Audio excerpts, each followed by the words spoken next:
Em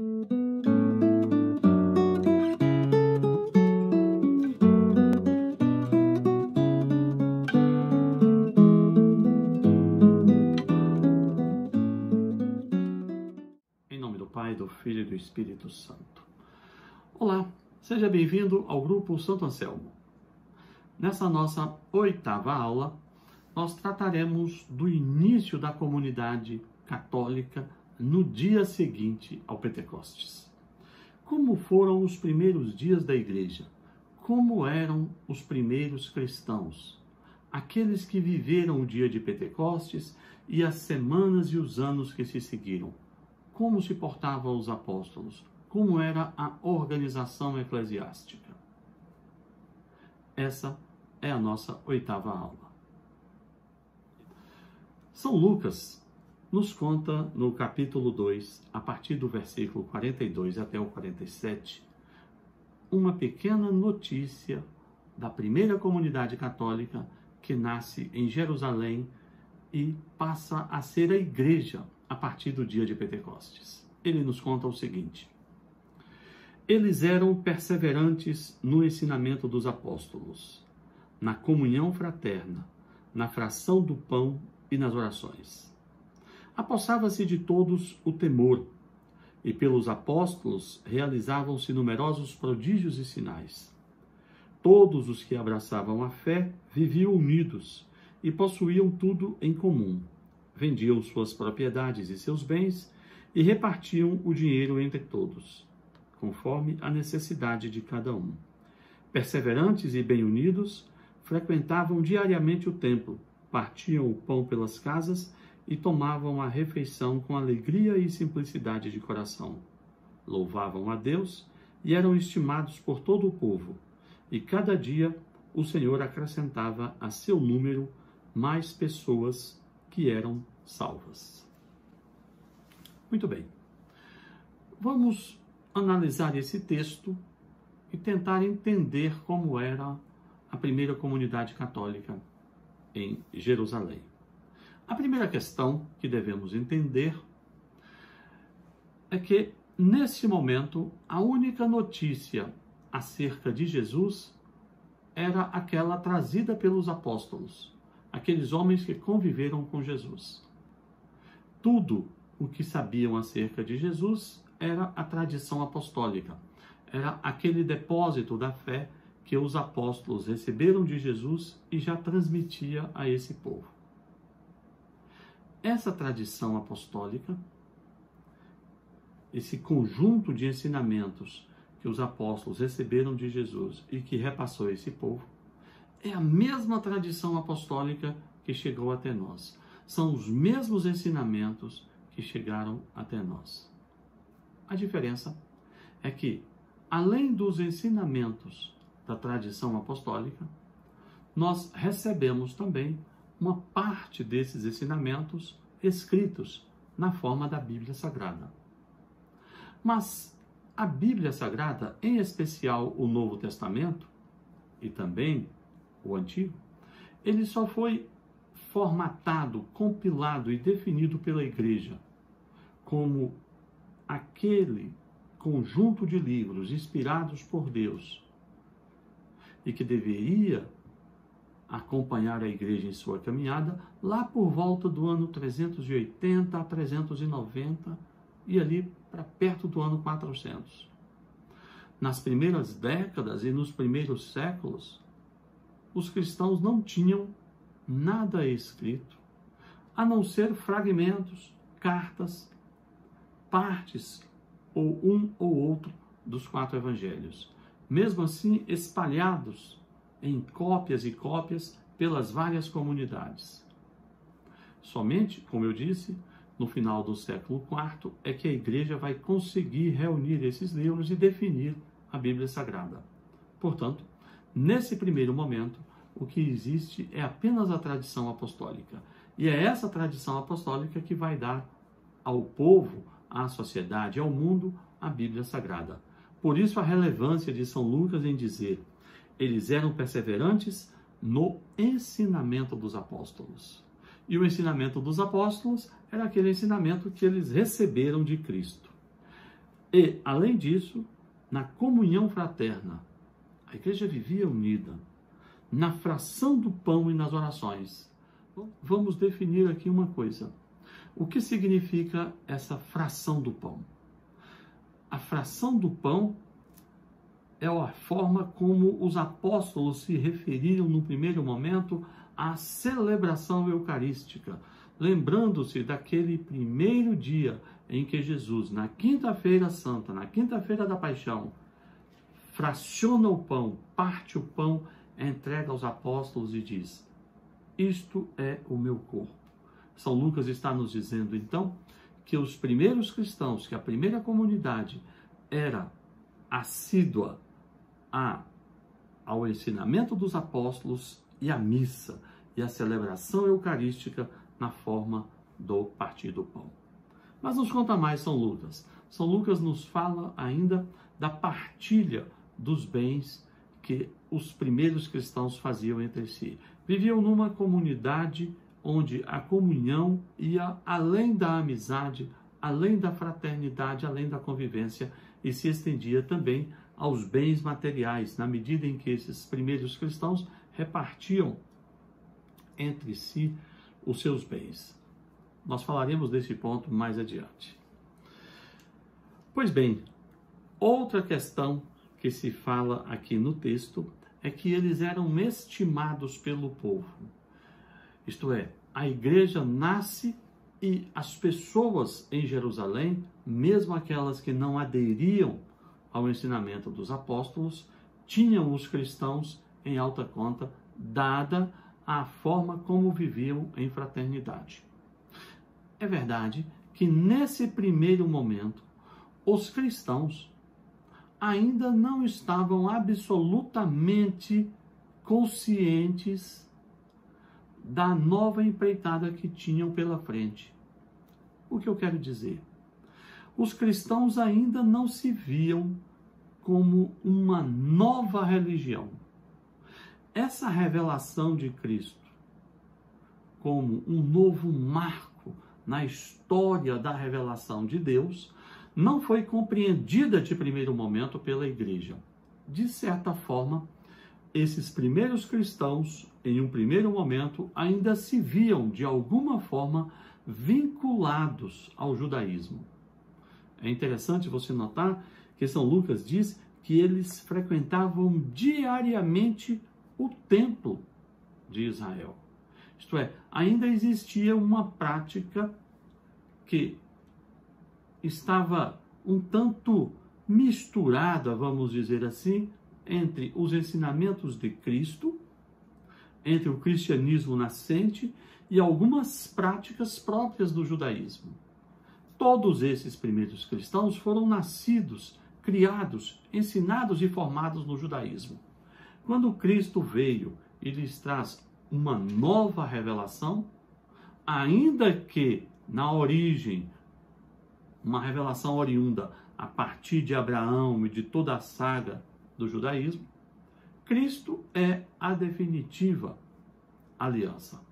Mas esses primeiros cristãos ainda de algum modo mantêm uma certa relação com o judaísmo e começam a se desprender desse judaísmo muito aos poucos.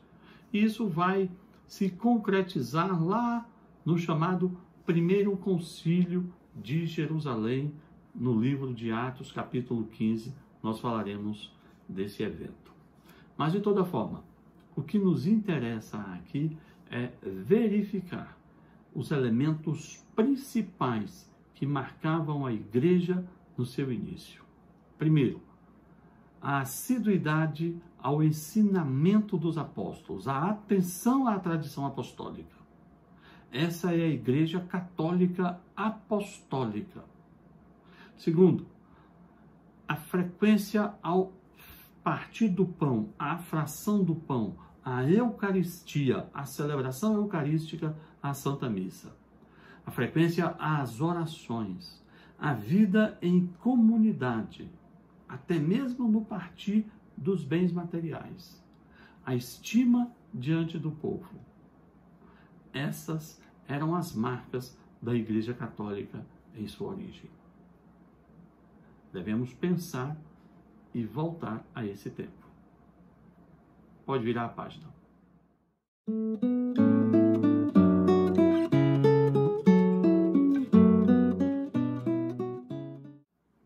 No capítulo 3 de Atos, São Lucas nos conta um evento muito curioso.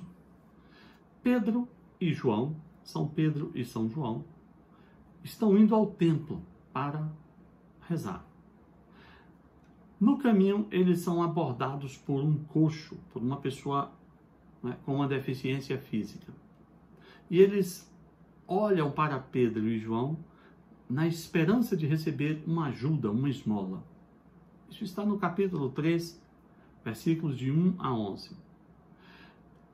Pedro e João olham para ele e diz: não temos ouro nem prata, mas o que temos, nós te damos. Em nome de Jesus Nazareno, levanta e anda.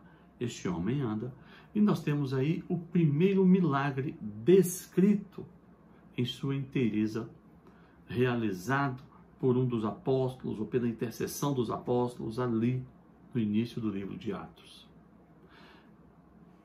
Imediatamente vai se criar um certo alvoroço, porque este homem que pedia esmola ali, tinha uma deficiência física, era conhecido por todos. Então, no capítulo 3, a partir do versículo 12 até o 25, São Pedro vai fazer outro discurso. São Pedro já tinha feito há algum tempo o primeiro discurso no capítulo 2, no dia de Pentecostes. Agora ele vai repetir o discurso e vai afirmar diante do povo, diante do templo, diante dos sacerdotes, que Jesus Cristo, aquele que havia sido condenado à morte e crucificado, ressuscitou e ele era o Filho de Deus, o Messias prometido a Israel. Esse discurso de Pedro, logo após a cura desse homem com deficiência física, vai criar um certo transtorno no centro de Jerusalém, na região do templo. Então as autoridades religiosas vão mandar chamar Pedro e João para um interrogatório. Nesse momento começa a perseguição à igreja. Esse é o primeiro ato de perseguição à igreja narrado no livro de Atos. Mas essa perseguição, nesse primeiro momento, é apenas um grande assédio moral, porque os fariseus, os saduceus, as autoridades religiosas proíbem formalmente, determinam a Pedro e João que eles estão proibidos de falar de Jesus de Nazaré. Essa é a saga da perseguição. Muito bem. A partir daí, nós teremos um discurso de São Lucas nos falando da partilha de bens. A partilha de bens que ele já trata em Atos capítulo 2, de 42 a 47, ele retoma no capítulo 4, nos versículos 32 a 37. Né? E aí ele nos diz o seguinte...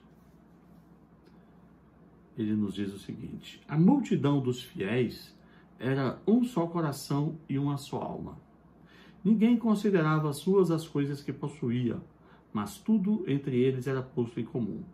Com grande poder, os apóstolos davam testemunho da ressurreição do Senhor Jesus, e sobre todos eles descia generosamente a graça de Deus. São Lucas faz essa narração e mais adiante ele diz assim: assim fez José, que os apóstolos chamavam de Barnabé, que significa filho da consolação. Era um levita natural de Chipre. Ele possuía um campo, vendeu e depositou o dinheiro aos pés dos apóstolos. Esse tema da comunhão de bens entre os primeiros cristãos merece algumas notas, merece algum comentário. O primeiro que eu gostaria de fazer é acerca de esse camarada chamado José, a quem os apóstolos apelidaram de Barnabé, filho das consolações. Barnabé é um homem judeu da tribo de Levi, natural da ilha de Chipre, e que chega a Jerusalém e se torna cristão. O texto bíblico não diz em que momento ele se converteu, mas afirma que ele se tornou cristão e que ele tinha um campo, que ele tinha uma propriedade. Ele vendeu essa propriedade e doou o dinheiro à igreja que estava nascendo em Jerusalém. Tanto o texto de Atos, capítulo 2, de 42 a 47, como aqui em Atos, capítulo 4, de 32 a 37, São Lucas nos fala dessa partilha de bens que os discípulos faziam entre si. No entanto, o único que merece uma menção específica e elogiosa é Barnabé. Qual o sentido disso? Bom, se São Lucas se deu ao trabalho de identificar Barnabé pelo nome, pela sua origem, pela tribo de Israel a que pertencia, pelo tipo de patrimônio que ele tinha e como ele vendeu esse patrimônio e depositou o dinheiro aos pés dos apóstolos, o que podemos depreender dessas palavras é que a doação que Barnabé faz à igreja era absolutamente vultuosa, não é? Ou seja, a oferta que Barnabé fez foi uma oferta de grande valor. Nós não podemos imaginar ou precificar esse valor, no entanto, podemos afirmar que ele era muito grande. É possível até mesmo inferir, imaginar, sugerir que durante os primeiros anos a igreja foi sustentada, foi mantida em funcionamento graças ao patrimônio pessoal de Barnabé, não é? Que doou esse dinheiro à igreja. Muitos outros doaram, é verdade, mas apenas Barnabé foi mencionado de forma específica e, como eu disse, muito provavelmente em razão do grande valor da sua oferta. Outro elemento interessante que temos aqui é a situação de Ananias e Safira, que está descrita no capítulo 5 do livro de Atos. Ananias e Safira eram duas pessoas, um casal que se juntou à igreja e que resolveu também, diante do exemplo de todos que doavam seus bens à igreja, resolveu doar os seus bens. Venderam lá um determinado bem, trouxeram aos apóstolos e depositaram apenas uma parte do dinheiro aos apóstolos. Mas mentiram, dizendo que venderam por outro tanto. Isso vai ocasionar um castigo terrível. Por uma intervenção divina, tanto o Ananias quanto a Safira morrerão. Veja bem, a morte terrível e dramática de Ananias e Safira não se dá pelo fato de eles não terem doado todo o valor do seu patrimônio à igreja, mas pela mentira, pela tentativa de enganar os apóstolos, enganar a igreja e tripudiarem de Deus. Esse sinal narrado por São Lucas vai causar um grande tremor, um grande temor nos primeiros cristãos. Porque a doação dos bens, a doação que as pessoas faziam à igreja, era uma ação do coração, era uma ação de liberalidade, era um desejo de entregar todos os seus bens, todo o seu corpo, toda a sua alma, toda a sua vida a Deus e à igreja. Ananias e Safira mentem, tentam enganar e por isso são castigados.